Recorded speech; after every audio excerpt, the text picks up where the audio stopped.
প্রাপ্য ডিএর দাবিতে সুবোধ মল্লিক স্কোয়ারে সেখানেও কিন্তু বিক্ষোভে দেখাচ্ছেন শিক্ষকরা।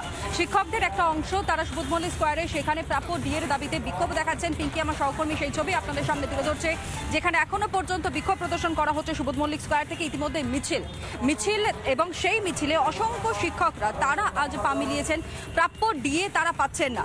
এর আগে আপনারা দেখেছেন যে সরকারি কর্মীরা তারা হকের ডিএর জন্য যেভাবে অবস্থান করেছেন, এমনকি বিভিন্ন সময় তাদেরকে আদালতের দ্বারস্থ পর্যন্ত হতে হয়েছে, কিন্তু এখনো পর্যন্ত তারা আশাহত। আর অন্যদিকে আরও একবার আপনাদেরকে সেই ব্রেকিং জানাই, যেখানে প্রাপ্য ডিএর দাবিতে বিক্ষোভ মিছিল সুবোধ মল্লিক স্কোয়ার থেকে। এই মিছিলে শিক্ষকদের একাংশ তারা ইতিমধ্যেই পা মিলিয়েছেন, তারা হাঁটতে শুরু করে দিয়েছেন। দাবি কি তাদের, স্লোগান কি, সমস্তটা আমরা আপনাদের সামনে তুলে ধরবো। পিঙ্কি আমার সহকর্মী এই মুহূর্তে আমার সঙ্গে রয়েছে। পিঙ্কি,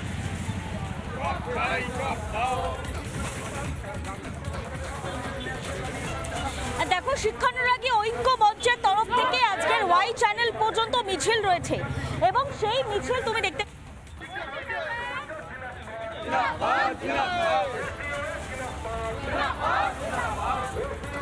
একদম যেটা বলছিলাম যে তুমি দেখতে পাচ্ছ এই মুহূর্তে স্লোগান দিতে দিতে তারা এগিয়ে আসছেন।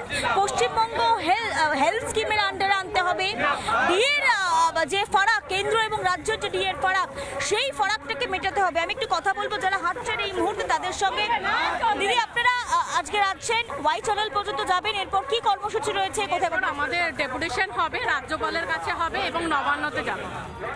নবান্নতে কি কি দাবি দেওয়া রাখছেন আপনারা? প্রধানত তিনটে দাবি। 1 নম্বর দাবি হচ্ছে বিদ্যালয় এবং মাদ্রাসা স্তরে শিক্ষক এবং শিক্ষাকর্মীদের ওয়েস্ট বেঙ্গল হেলথ স্কিম দিতে হবে।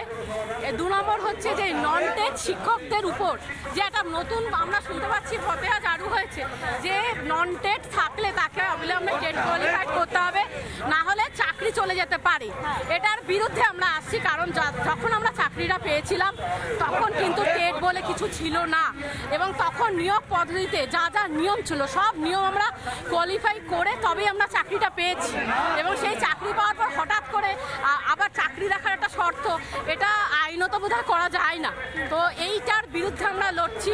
হ্যাঁ, শিক্ষার মান উন্নত করার জন্য, আমাদের আপগ্রেডেশনের জন্য কোনো ট্রেনিং ওয়ার্কশপ হতেই পারে। বেশ, অর্থাৎ দিকে দিকে বিক্ষোভ চলছে, দিকে দিকে প্রতিবাদ চলছে। কোথাও গিয়ে রাজ্যের আইন শৃঙ্খলা নিয়ে, কোথাও গিয়ে রাজ্য সরকারের ভূমিকা নিয়ে এবং একই সঙ্গে কোথাও গিয়ে হকের দাবিতে।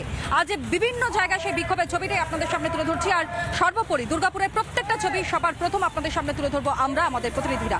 ছোট্ট একটা বিরতি, ফিরে আসছি এক্ষুনি, সঙ্গে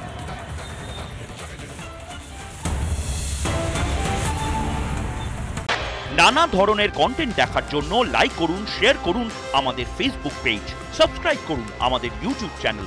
পাশাপাশি অন্যান্য ব্রেকিং নিউজের জন্য অবশ্যই চোখ রাখুন রিপাবলিক বাংলায়।